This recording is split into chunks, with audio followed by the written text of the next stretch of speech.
All right, deep divers, welcome back. You know how we do. Today, we're switching things up, going way back in time, like ancient India, way back. We're diving into the world of Avayar. I like this one already. Avayar. This is they're a Tamil poet, revered, known for their wisdom, and what we're really interested in is the Nanakural. Nana what now? Nanakural, think of it as a collection of these potent little sayings, almost like fortune cookie wisdom, but, way deeper and centuries older. And the chapter we're focusing on today, get this, translates to seeing the pure light. Okay, I'm intrigued seeing the pure light. Sounds pretty profound for ancient India. What's the catch? Oh, there's always a catch with us, right? So the source material we're using, it connects this whole seeing the pure light thing to, wait for it, ad blockers. Ad blockers. Like on the internet.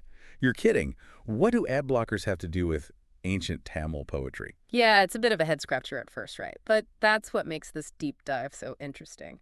So let's start with the basics. Who was Avayar? What can you tell us about them? Avayar is, well, it's tricky. It's not like we've got a clear historical record with a birth certificate and everything. It's more like Avayar is this embodiment of wisdom that's been passed down for generations in Tamil culture. So not just one person then? Right. The name Avayar might actually represent multiple poets across different eras. It's less about pinning down a specific individual and more about the wisdom those words carry, That makes sense. So we've got this almost mythical poet, Avayar, and their collection of wisdom, the Nanakaral. What makes the Nanakaral so special? Why do we still care about it today? Think of the Nanakaral like a guidebook to life. It's full of these really concise verses, each one a little nugget of insight into things like, ethics and morality and the human condition. It's timeless stuff. It's like Shakespeare, always relevant. Okay, so timeless wisdom, check. Now let's get into the heart of it. Chapter 19, Seeing the Pure Light. We've got this intriguing title, and we've got this really unexpected connection to ad blockers.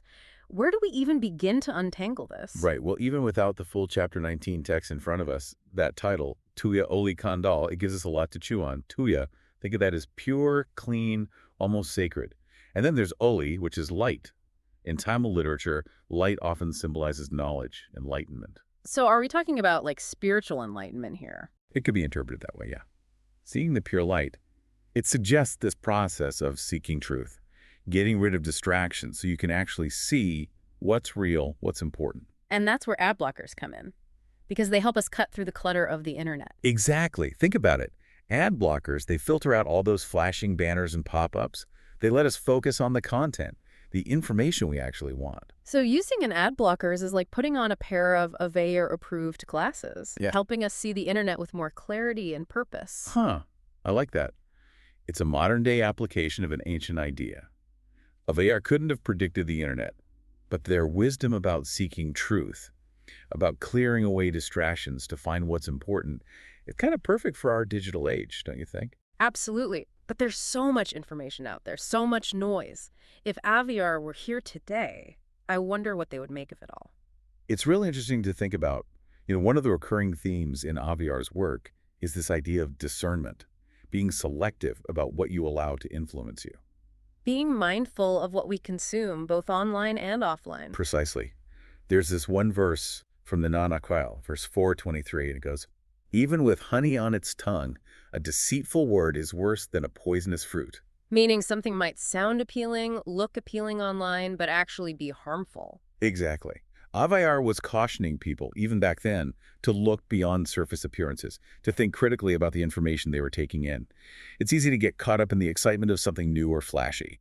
But Avayar would probably tell us to slow down, be discerning. To be sure we're seeking out the pure light of knowledge and not just getting lost in a sea of distractions. Exactly. It's about being an active participant in your own learning, your own growth, and not just passively absorbing whatever comes your way. Wow. It's amazing how these ancient ideas can still be so relevant today.